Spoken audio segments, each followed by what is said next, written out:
Hi everyone, Elle Hackney here, and welcome back to another YouTube interview. So today I'm really excited to speak to someone who's wildly successful in both adult writing and children's writing. And I've been dying to ask this particular author so many questions about being successful in both. So if I could please introduce RWR McDonald. Rob, thank you for joining me today. Thank you. Thanks for asking me.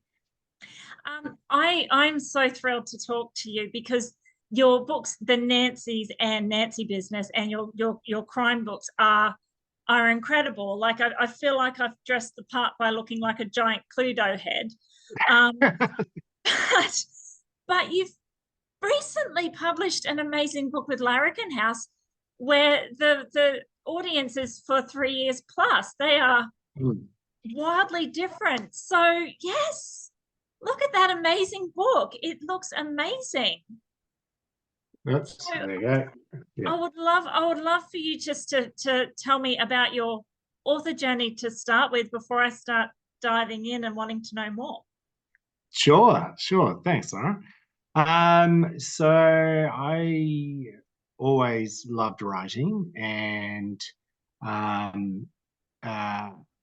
always wrote for myself. So I never really shared my work or anything like that up until 2016. So that was when I did Faber Academy, writing the first draft of a novel. I had done some picture book classes before.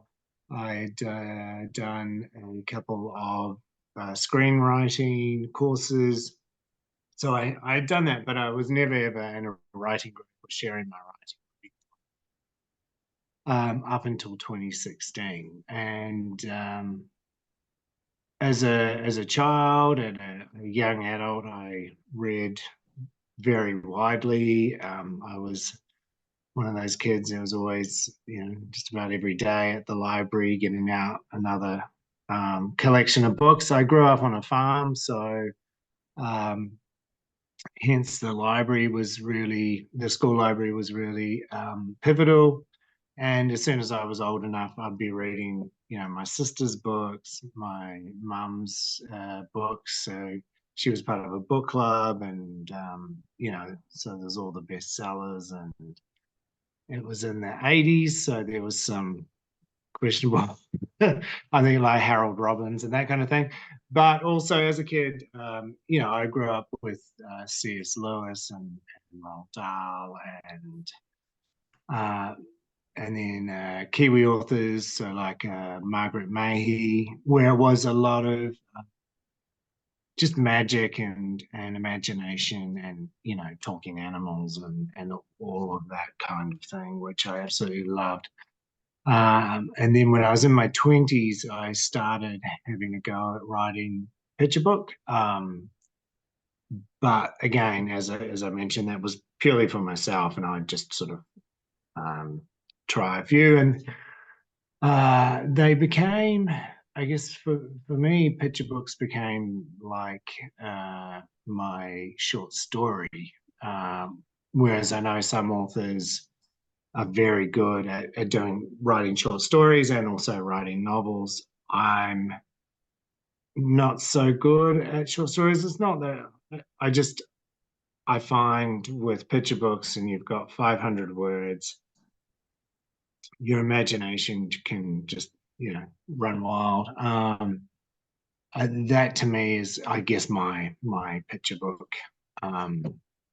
My short story genre. And then with crime writing, it happened sort of by accident. When I was doing the script writing, I did two first drafts, and they were for sort of movie length scripts. So, but they were just to learn story. And the first one was a fantasy, so it was a knight and a Viking, and sort of set in this magical land, and there was a love story and all of that. And then the second one was a horror. And so then for the third, for the third one, I was like, I always loved murder mysteries. I love the puzzle aspect. I love particularly amateur detectives and sort of groups of people put together. And I think part of the thing with amateur detectives is unless the reader is a police person or someone who's got that experience, then we're the same as the amateur detectives in terms of the resources we have. So being able to kind of really empathize with them and just see what they could do. So yeah, so that's where the Nancy's came. And then I quickly realized that there was a larger story, and this actually would be better as a novel, and it would be potentially a trilogy. So just sort of as you do, and that was 2006, and then I'm part of a rainbow family, and in 2007 and 2008, my daughters were born, and sort of writing took a back seat until, like I say, 2016, when I was like, okay, if I'm ever going to prioritize my writing, it would be now. And yeah, that's started the first draft of the Nazis with Faber Academy. I love that. That's incredible because it sounds like you've got multi-talented different types of writing there. So you're doing screen, and then you're doing novels. You tried short stories, but you also do horror. You do fantasy. There's it's so how did you concentrate purely on just the Nancy's? Because all that other stuff sounds fantastic. Like your first screenplay sounds awesome, like with the Oh, thank fantasy you. aspect. Yeah. So why the Uh, Nancy's? Um, I these characters came, and I guess I had, and with the others, I guess with the other two, I'd written it out, and I had first draft, so that story was out of my head. Whereas the Nancy's weren't, and I had those characters for 10 years in my head. That it was kind of I needed to write them down, let them loose.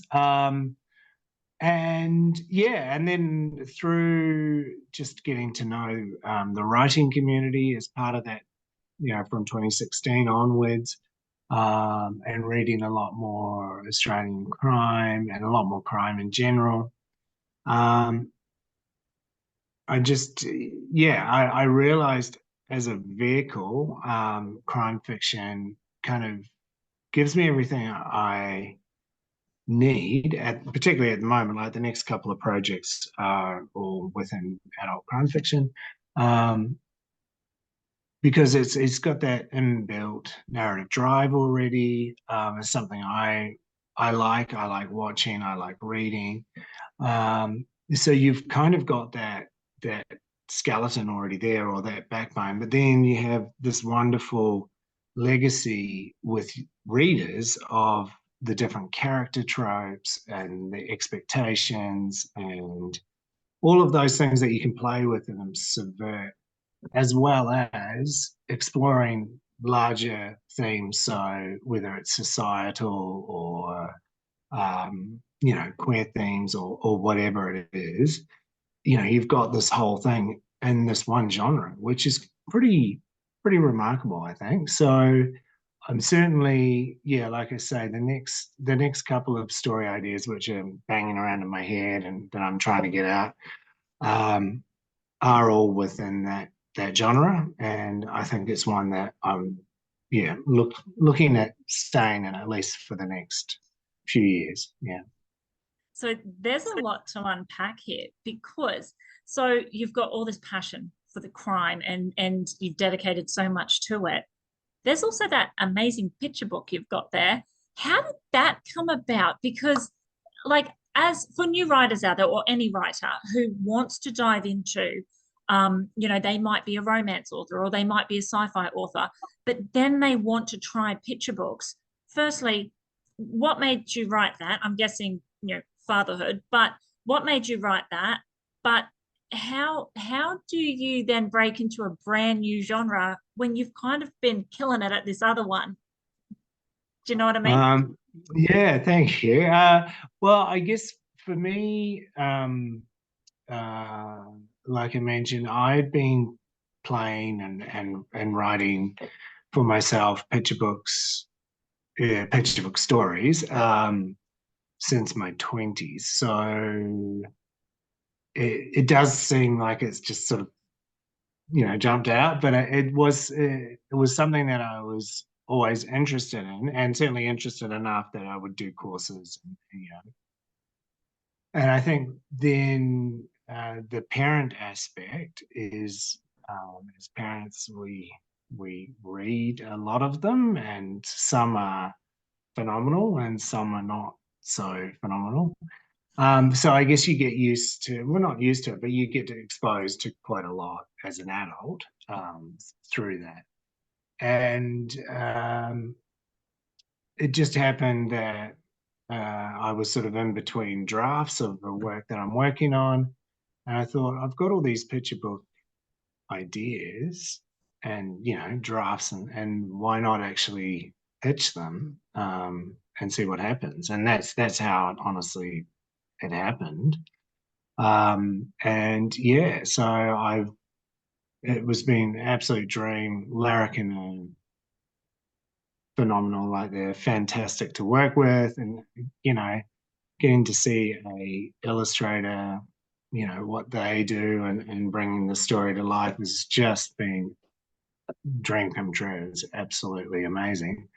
So I'm certainly, yeah, would like to continue on in that space, as well as, the novels, because novels give you so much.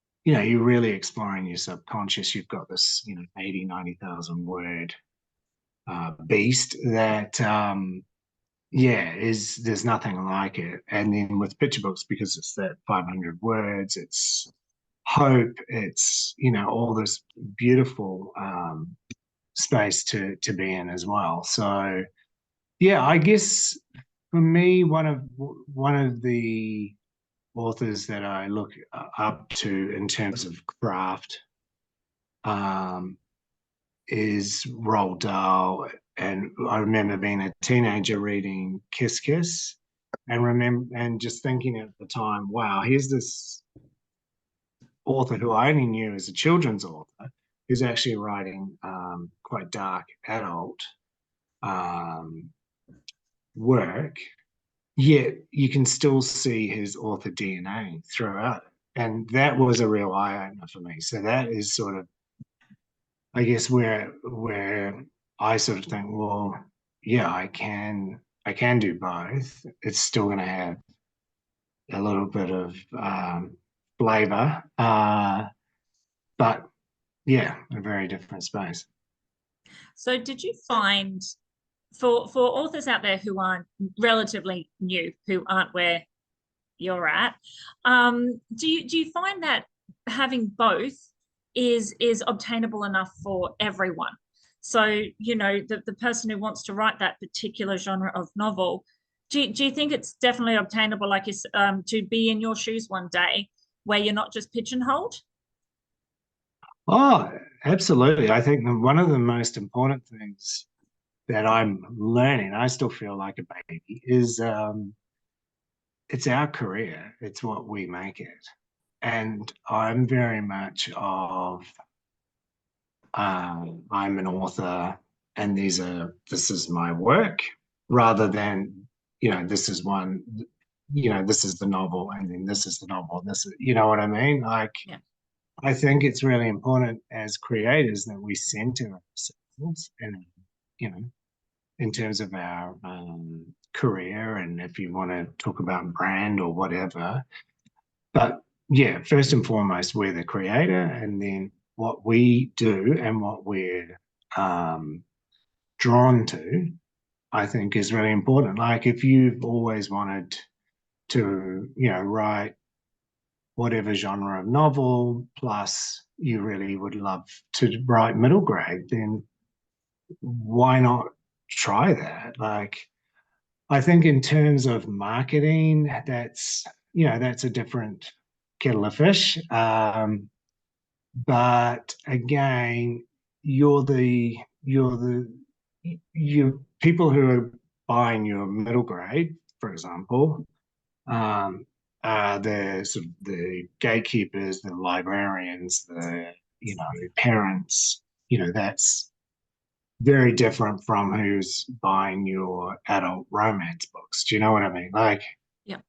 so I don't think I wouldn't get too worried if you're an emerging author and you're thinking, oh, I really would love to be in two spaces, because why not? Like, Perfect. if it's what you want to, those are the stories you want to explore and you want to create, then yeah, I think that's yeah, I think fantastic. Like, just to give people the confidence that, write what you want to write. Surely the processing and trying to get picked up by different publishers yeah, is different. Like, can you yeah, just touch on, for us who haven't been in your shoes yet, yeah. can you sort of just touch on how different it is when you're getting your publications through a not a crime novel, say, publisher, and then Larrikin House? Like, can you touch on how different both experiences have been? Yeah, so for the Nancy's and Nancy business, that was through an agent.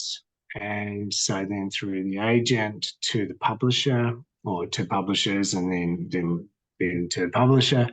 With Larrikin, I submitted directly.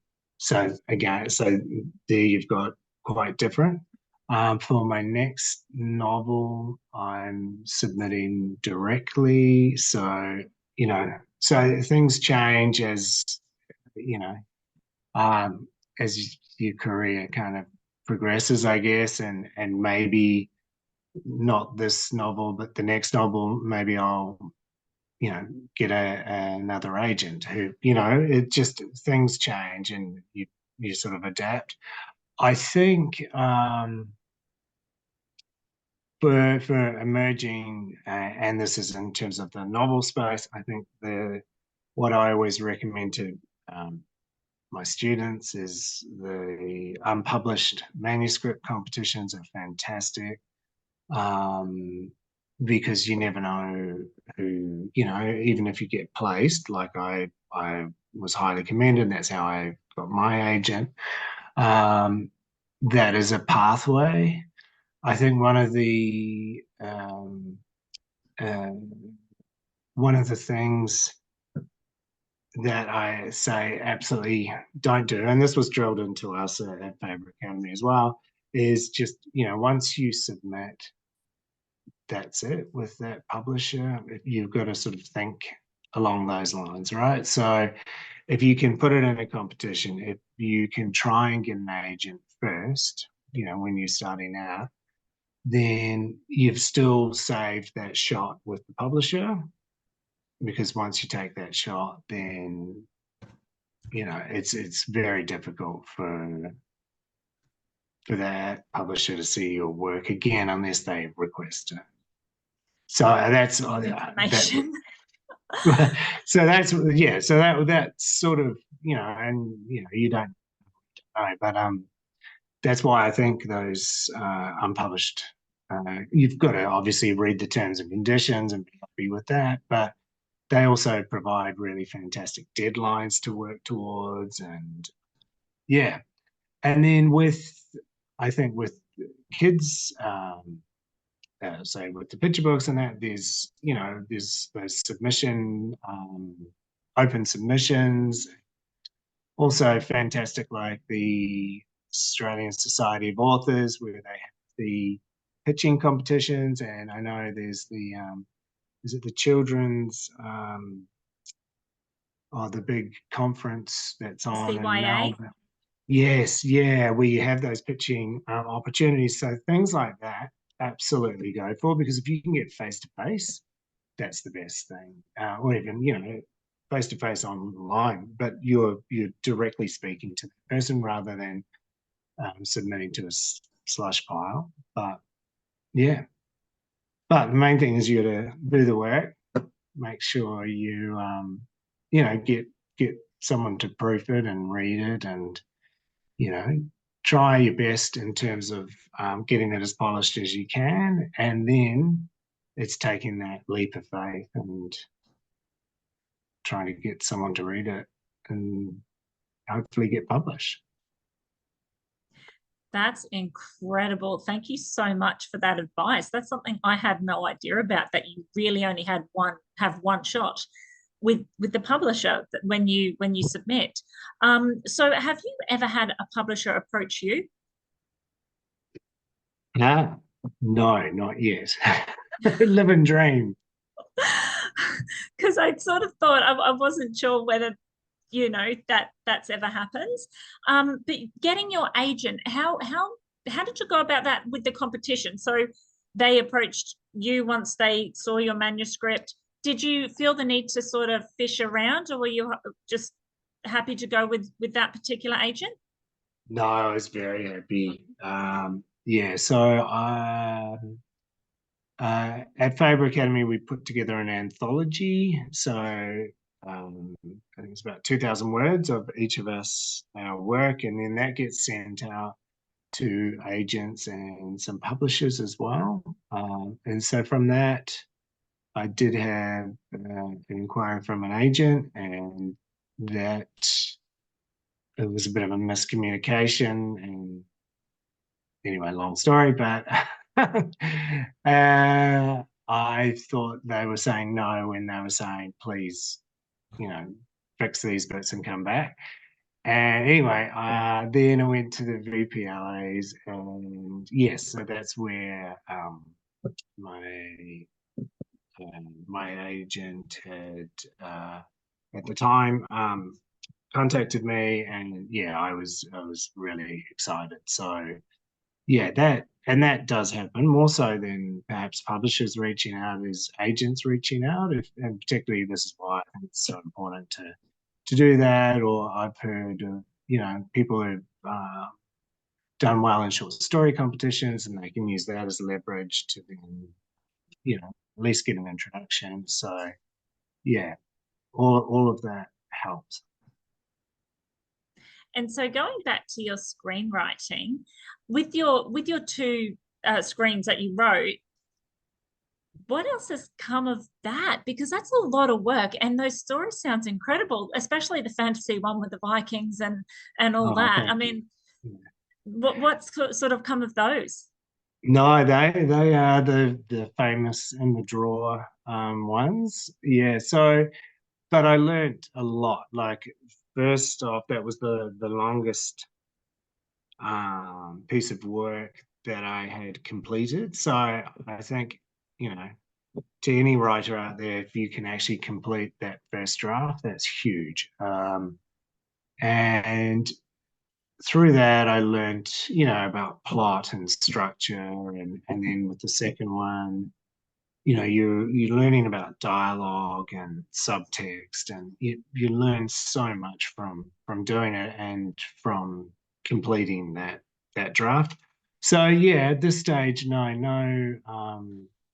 yeah, no, I've got sort of these other stories that jump the queue, but never say never. I mean, It sounds to me that screenwriting has been a great start to your novel writing. Would you suggest that to other emerging authors?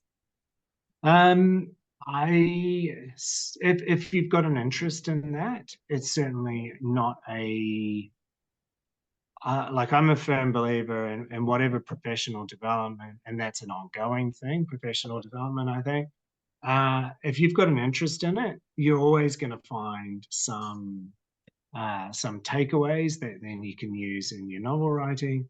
One of the professional developments I did this year for myself was nonfiction, and that was fantastic. And you just, as long as you're still learning and growing and developing, you'll always find a place. I think with screenwriting versus novel, particularly for genre, I think it's really good because you're having to sort of get into the scene quite quickly.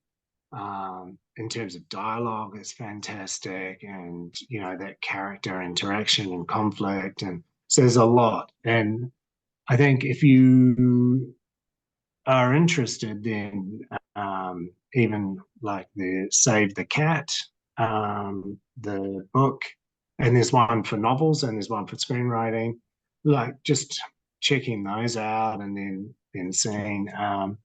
Yeah, and it's also, I think I'm quite a visual person, so like I see the scene, and so I think for visual writers, screenwriting is really, yeah, it's really useful to learn.